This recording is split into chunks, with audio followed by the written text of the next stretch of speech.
करेंगे कि जो एनएमसी गाइडलाइंस क्या रहती है कि बच्चे को एडमिशन लेने से कंसल्टेंट के पास, कंसल्टेंट ने उन्हें कह दिया, उन्होंने अवेयर होने के बाद भी कि बच्चे इतना हमारे पास अच्छी होनी चाहिए, इसको इसकी अच्छी से नॉलेज हो कि एनएमसी गाइड है और अप्रूव्ड है। ये सारे वर्ड्स हमें चले गए, आपके पैसे भी चले गए, आपका टाइम भी चला गया, फिर आप ट्रांसफर नहीं ले सकते, आपको दूसरी यूनिवर्सिटी में अगर जाना है। And welcome to the new video of our YouTube channel. I am Mohammed Tumbi from Gujarat, currently a final year medical student studying in Tashkent Medical Academy, main branch, Uzbekistan. And today I have with me one of the very special guests, Mr. Ravinder sir, senior MBBS abroad consultant.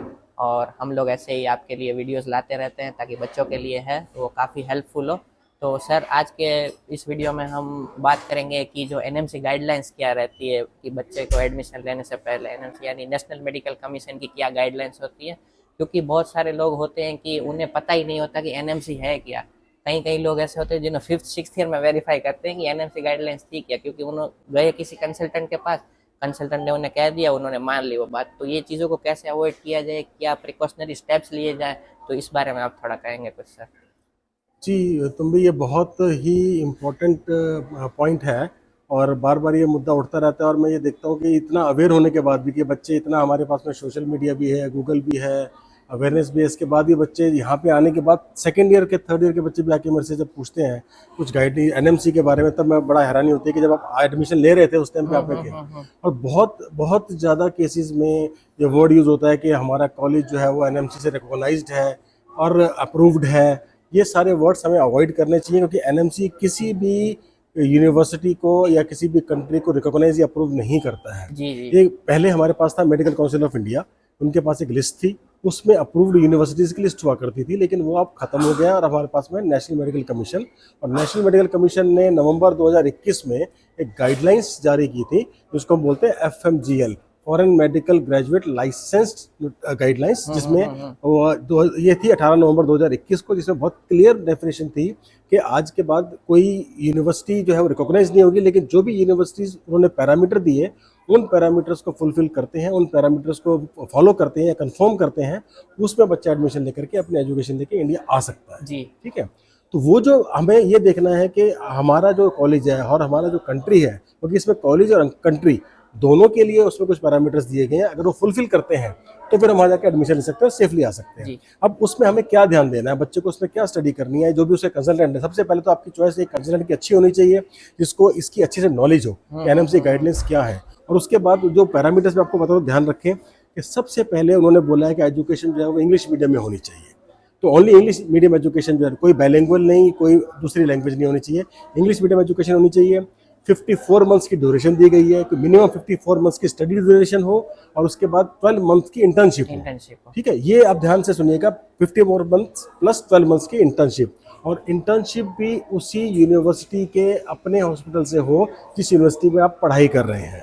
ठीक, तो ये भी एक उसमें साथ में उन्होंने condition दी कि इंटर्नशिप भी ऐसा नहीं कि आउटसोर्स की गई हो किसी बाहर के हॉस्पिटल से, उसी यूनिवर्सिटी के अपने हॉस्पिटल से 12 महीने की इंटर्नशिप वहाँ पर होनी चाहिए।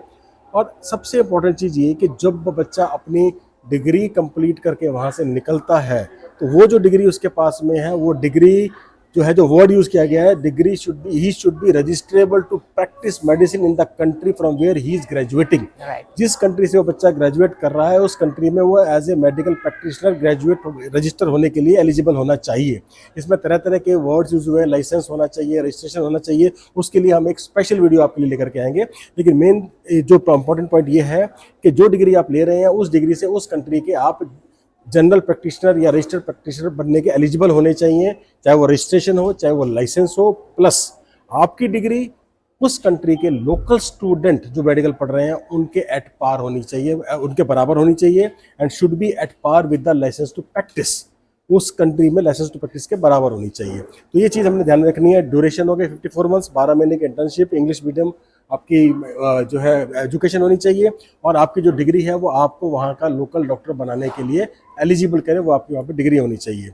और एक इम्पॉर्टेंट पॉइंट यहाँ पर आता है, सबसे हमें ये ध्यान रखना है कि जो जिस भी यूनिवर्सिटी से आप अपनी एजुकेशन स्टार्ट करते हैं वहीं से आपने अपनी पूरी एजुकेशन कंप्लीट करनी है, वहीं से ग्रेजुएट होकर निकलना है, क्योंकि आप ट्रांसफर नहीं ले सकते हैं। ये बड़ा इम्पोर्टेंट पॉइंट, बहुत इंपॉर्टेंट पॉइंट है, कंट्री और यूनिवर्सिटी के लिए बहुत इंपॉर्टेंट पॉइंट है, क्योंकि जब आप एडमिशन लेते हैं उस वक्त आप अगर गलती कर गए तो बाद में आपके पास चॉइस नहीं है। इसलिए सबसे पहले आप ठोक बजा के अच्छे से उसको चेक करें और फाइनल डिसीजन लेने से पहले अच्छा कंसल्टेंट चुनें और भी 2-3 अलग अलग ओपिनियन लें। पुराने बच्चों से बात करें, जिस यूनिवर्सिटी में आप जा रहे हैं उनके सीनियर से आप बात करें, जो भी आपको गाइडलाइंस लेनी है वो लें। लेकिन ये ध्यान रखें कि आप एक बार डिसीजन आपने ले लिया, वहाँ चले गए, आपके पैसे भी चले गए, आपका टाइम भी चला गया, फिर आप ट्रांसफर नहीं ले सकते। आपको दूसरी यूनिवर्सिटी में अगर जाना है तो फिर फर्स्ट ईयर से स्टार्ट करना पड़ेगा, फर्स्ट सेमेस्टर से स्टार्ट करना पड़ेगा।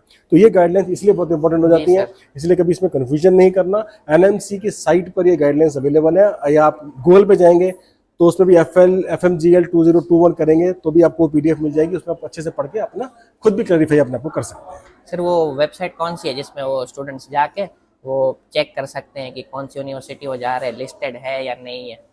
देखिए, सबसे पहले तो एक जनरल पैरामीटर है कि world directory of medical schools WDOMS की वेबसाइट पे आप जाएं।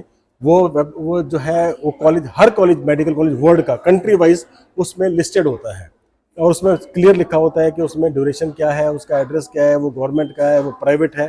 तो हर कॉलेज, जो मेडिकल कॉलेज है पूरे वर्ल्ड में, कंट्री वाइज जो उसमें लिस्टेड होता है। लेकिन उसके बाद, लिस्ट होने के बाद, फिर ये हमारे FMGL के पैरामीटर्स हमारे को देखने हैं कि हमारे कंट्री के जो NMC के पैरामीटर्स है वो फुलफिल वहाँ पे होते हैं कि नहीं होते हैं। ये 2 चीज़ हमारे को देखनी Guys, that's it for the video. I hope you will like my video and don't forget to show your love. और अगर आपको और भी कोई क्वेश्चंस है तो आप कमेंट में लिख सकते हैं और हम उस टॉपिक के बारे में वीडियो बनाने की ट्राई करेंगे. So that's it for the video. Don't forget to like, share, subscribe and share it with your medico friends who are wishing to start their MBBS journey in this year.